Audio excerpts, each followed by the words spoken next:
Small doses. Self-help from the hip. Small doses. We're talking that shit. Small doses. And keeping it real. Small doses. With me and Nana Seals. It's so funky.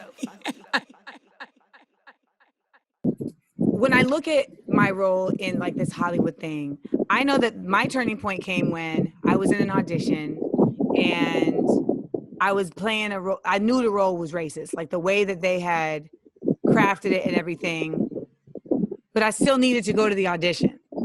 Right? Like that was the thing. Like it was like, but I never met this casting director and I still need, and it was like, how do I make this make sense for me while not making it okay for them?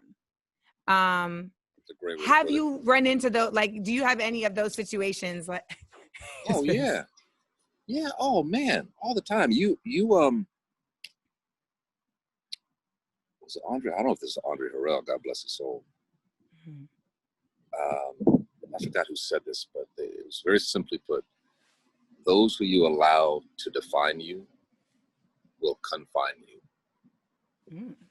If you allow people to tell you how to look and be, that'll confine you and constrict you.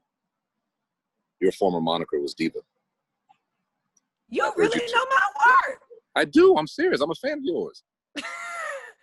And I heard on the Breakfast Club you were talking about that and how you made that transition. I got to change that, because by calling yourself Diva, I think there's a woman on the train or something, or subway said something to you. You realize somewhere along the way that that's a different, the projection of what they think, their idea of what that means can constrict you in a certain way. Yeah. As I heard you say it. So by the same token, I just always felt that you don't allow people to define you. Uhura, Star Trek. Yeah. First interracial kiss. Yep. With Captain Kirk. Yep. When I was doing LA Law, I had an interracial relationship. I did one like for a couple episodes. Then I think the next season was Cecil Hoffman was my love interest for the entire season. Blonde hair, green eyes, and it was at that time. This was in the 80s. It was a big deal. It was very noteworthy. A lot of interviews, a lot of articles came out. It was an interracial relationship, not just a kiss. LA Law, we broke a lot of barriers. That was the first lesbian kiss, and we broke a lot of barriers at that time. But since then, along the way, I've had that conversation. The conversation I had with LA Law. I'm sorry, with Sex and the City. Yeah. About not just being the black guy, but let this man be a man who happens to be black. What do you consider that to be? Like, what is it that makes you look at a script and be like, oh, they're making him just the black guy? Well, like, what are they missing, or what are they putting in there? That Sex and the City situation like we talked about, that was specifically about Ken Cattrall's character looking at my character and wanted to know about the curiosity of his blackness, the size of his anatomy. What is that? Is that all those myths real? So that's usually what it is. Oh, wow. Oh yeah, that's what that storyline was about. And I said, I'd rather not do that. And then when I came back the next time, I asked that question, and it was specifically about, no, we're not going to even deal with race. It's just a guy that she's attracted to, and they have a relationship. I said, okay. Cool. Now we can talk.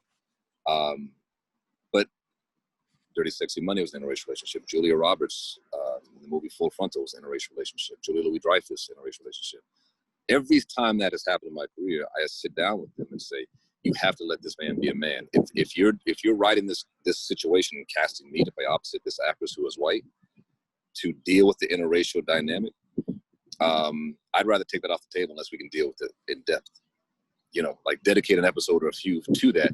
But if it's just about, you want to just kind of, ruffle some feathers or see it through the prism of your history, and usually a curiosity.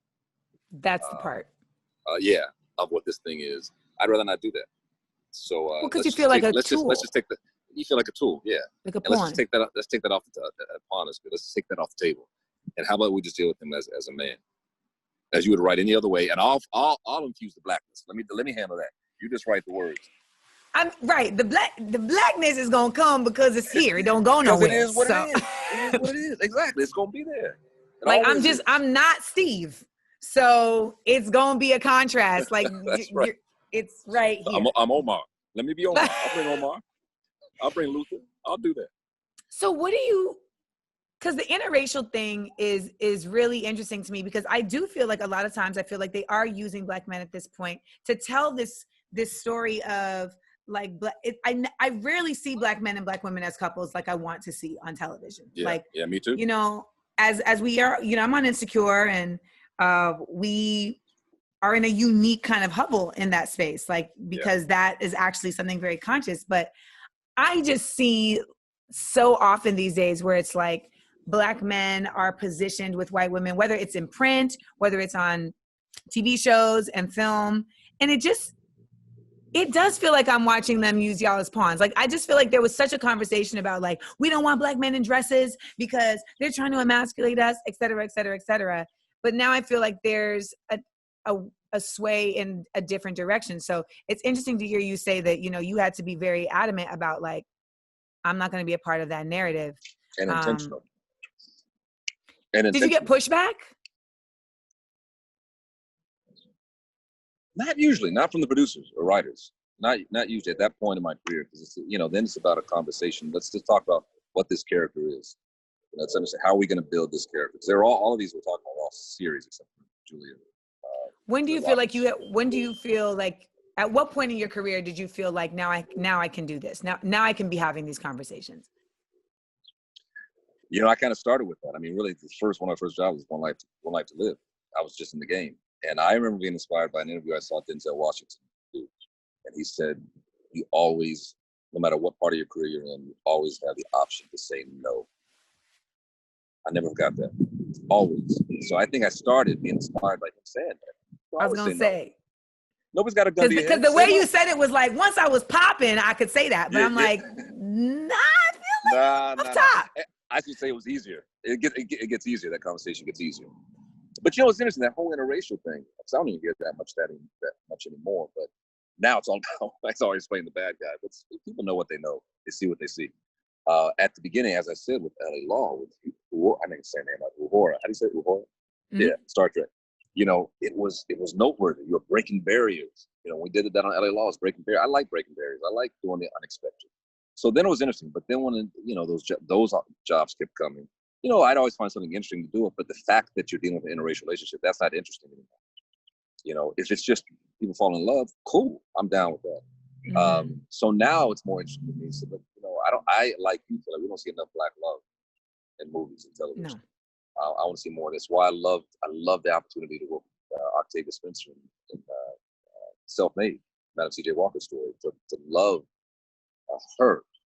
You know, they ran into the problems we saw the movie. You know, they had issues, obviously, you know, ended up running astray, but it started with a very strong love, which was important to me.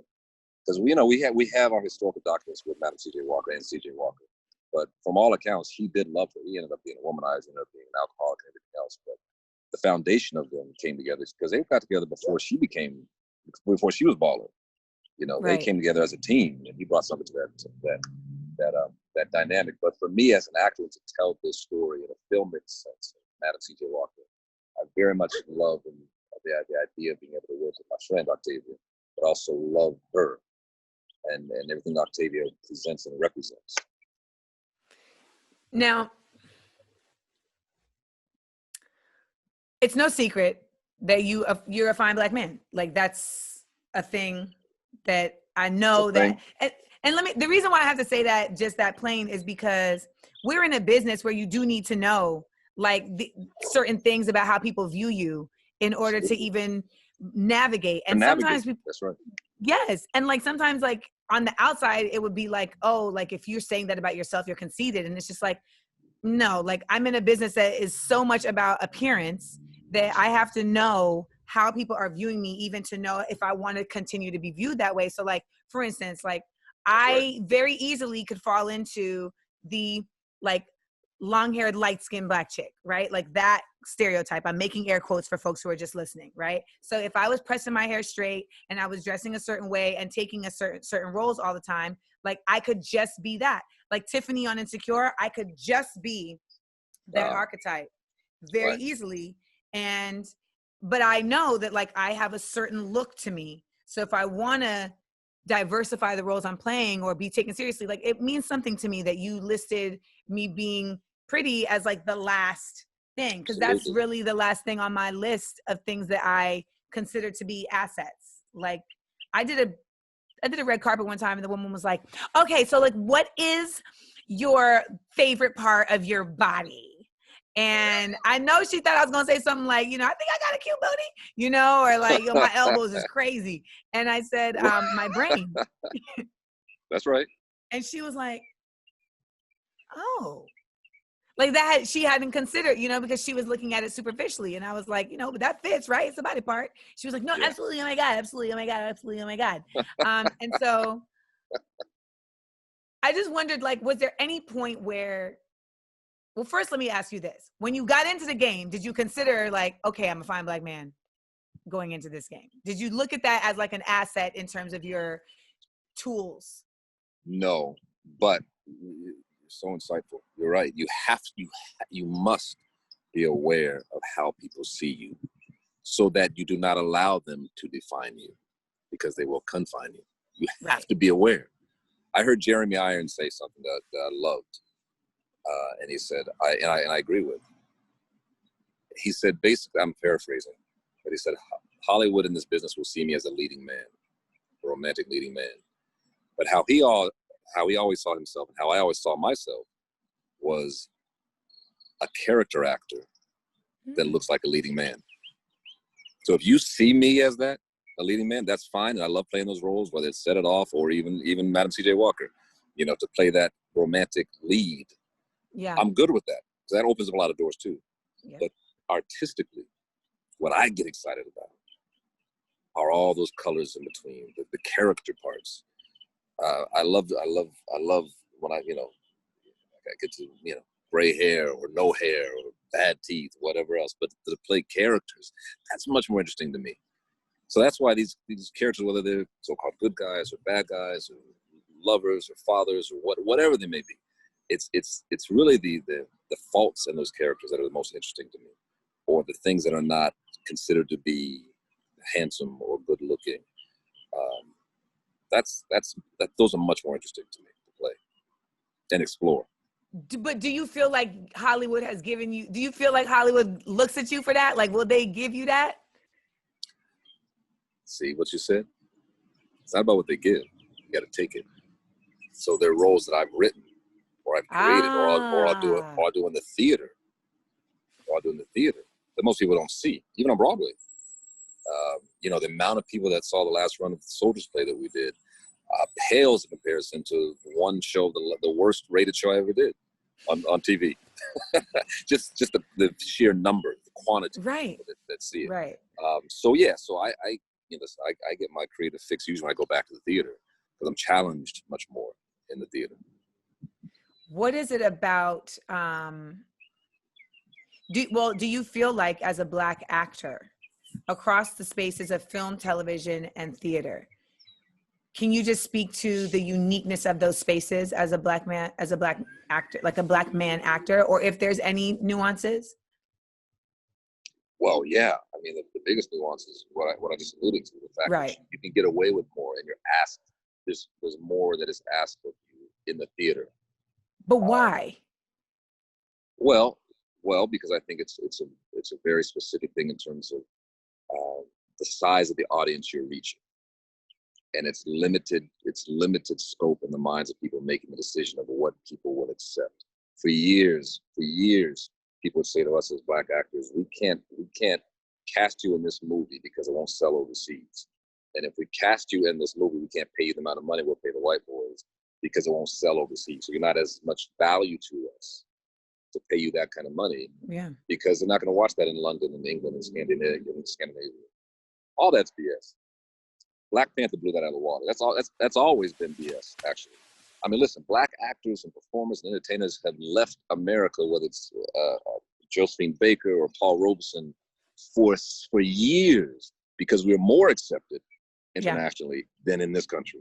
So when you tell me folks are not going to watch Black actors overseas because you tell me as the gatekeepers, it's BS. It's always been BS. So, but to your question, what they looked at is the broad scope of the amount of audience members that we're trying to sell to.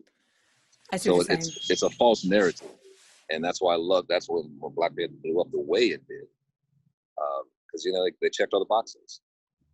Before they got to race, they were dealing with a superhero that sells, action that sells. Now, what's the mythology of this new world we're dealing with? Oh, it's Africa. Oh, it's black and brown people. Oh, it's Black Panther. So you layer all that in there. People show up. They're not going to turn away just because we're black. In fact, they'll run to us because we're black. Absolutely. But you feel like the theater space, because because they're not trying to appeal to middle America or the world. The world. Yeah, it's just 1,000 people in that theater that night. Or our last. Do you think there's something to be? Do you think there's something to be said also just for the fact that it's a fine art? It's less pop culture and it's more like we're trying to get this art out. It's thespians. Yeah, but in terms of casting black actors, especially in what they call colorblind casting, I never like that term, but I get what they're going with that. Just the casting, if it doesn't matter. Let's cast a good actor. There's a lot to be said for that in the theater. Right. And there's ticket sales, but they don't have to worry about reaching as many people as you do in television. Really, television now more than movies and television. So I think that's the biggest nuance. Because of that nuance in terms of black actors, those opportunities are limited when you start dealing with a larger audience that you're appealing to. But all that's changing. All of that's changing now. Netflix is changing that too. Just with all the that they flip the switch on when they launch a TV show or a movie. That's worldwide in an instant. Yeah. And that changes the playing field. It's worldwide and people are responding because they want to see it. So over the course of, your career, is it safe to say that you feel like things have gotten easier for Black men as actors? Oh, no. Well, no, I wouldn't say easier. I'd say there's more opportunity. The challenging part, the side effect is that side effect. The side effect to that is more quantity, but it's harder to break through because that quantity can be translated to clutter. There's so much out there. And when you say break through, you mean be a star. Yeah, to make a name for yourself, a brand. Because it's one thing to get your check. That's right. It's another thing to be a leading man. That's right. A manager said to me 15 years ago, he said, "You're fortunate because you came along in the 80s and 90s. Your generation is the last generation." I never even thought about this at the time. But your generation is the last generation. You could be on a hit show, and most people in America know your name, your face and your name. That's attributed to a couple things. Number one, that was a time which you rarely see now. You go back to those TV shows in the 70s and the 80s. When a show came on, the opening credits, you see that person's face and their name. Yep. You know what I'm saying? Yep. Star Trek. Come on. Yes. You see the face and name. So you know, okay, that actor's name is this. Nowadays, they don't even do opening credits. Most they don't even do it. Yeah. You know what I'm saying? So you don't know who was that actor. So you can be on the hottest show on television. And you may not even know, most people in America may not even know this person's name other than maybe the lead one that they are. Yeah, I saw you on Scandal. I love you on Scandal. I mean, listen, we know Kerry Washington. Think of Scandal as an example. How many people know the other actors on that show? Their names. They love their work. They watch the show, but their names. If you can't build a name, you can't build a brand. It's what you're brilliant at. It's what you're brilliant at. That's why I'm so glad when you came on the reel. Okay, that's another platform. You can leverage that to the next platform. This podcast, you can leverage that to the next platform. And you're building a name. You're building a brand. It's harder to do now. To do that. Whether it's for actors, but you guys for Black actors, it's harder for us as Black actors. It's why we got to be more creative and find those different hustles and different opportunities that you create. Like you're sitting at home right now creating your podcast. You got your producers on the other side, but I'm saying. But we've been able to sustain for 2.5 years. I mean, it's funny you were saying that because people I know, like people that know me, did not realize I was Tiffany until like three episodes on Insecure. Like they had literally watched me in the role. That know you.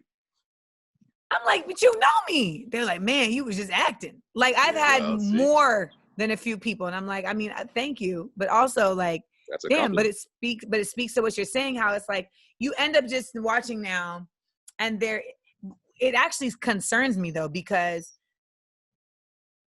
it makes it to where folks get so involved in TV now that like, they really have forgotten that it's not real.